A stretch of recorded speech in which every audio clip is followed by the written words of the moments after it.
السلام عليكم ورحمة الله وبركاته، وأهلا بكم في قناة كوكب النباتات، وكل عام وأنتم بخير. النهاردة معنا نبات جديد، هو نبات الحرنكش أو الطماطم الأمريكية. يعني زي ليه كذا اسم مش اسم واحد. الحرنكش ده ممكن بيتزرع طول السنة، ومش شرط ان هو بيتزرع ليه ميعاد معين، يعني ممكن بيتزرع طول السنة. وتقويه شبه طماطم الشيري، يعني هو التقويه بتاعته من جوه الحباية الواحدة فيها ولا 50 بذرة من جوه، وفي شبه من طماطم الشيري في الحجم وفي الايه والبذرة بتاعته، وزراعته سهلة خالص. يعني زي ما انتوا حضرتكم شايفين، انا عندي على السطح ده طوله حوالي متر وشوية. ده بيتزرع في البلكونه، ممكن يتزرع على السطح. وهو نبات سهل في الرعايه، ماهوش صعب. هو مجرد ما تزرعه هو بيطلع بسرعه وبينتشر بسرعه ونموه سريع زي ما حضراتكم شايفين. حتى في حبايه طماطم طالعه في ريحه اهي من غير اي جهد. ده ممكن نزرعه في شاليه صغيره او في شاليه كبيره زي ما انت عاوز. وهو ليه عروتين، في عروه الاول في شهر ابريل، وفي عروه تانية في شهر نوفمبر.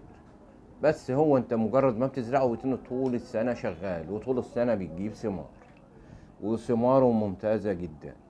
هو عبارة عن مضادات أكسدة كاملة. في فيتامين ب، فيتامين د، فيتامين ج، في فيتامين ب، في كل المعادن اللي الجسم محتاجها. وهو نبات وثمرة تعتبر مجانية على طول ببلاش في البيت، مجرد ما تزرعه مرة واحدة.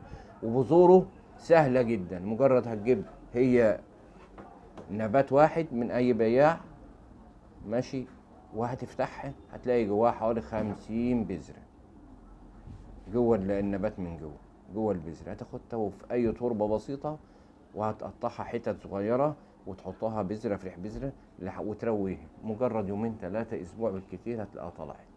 بعد كده اما تطلع مجرد ان هي 5 سنتي بتنقل منها زي ما انت عاوز بقى لأي شلل. زي يعني اللي انتوا قدامكم ده كان مفيش بذر زي حباية البرسيم او حباية الفجل. وفوائده كتيرة جدا للجسم. يعني بيعالج امراض القلب والشرايين، بيعالج ضغط الدم المرتفع، بيحاول يعني يظبطه، بيظبط نسبة السكر في الدم، بيعالج فقر الدم.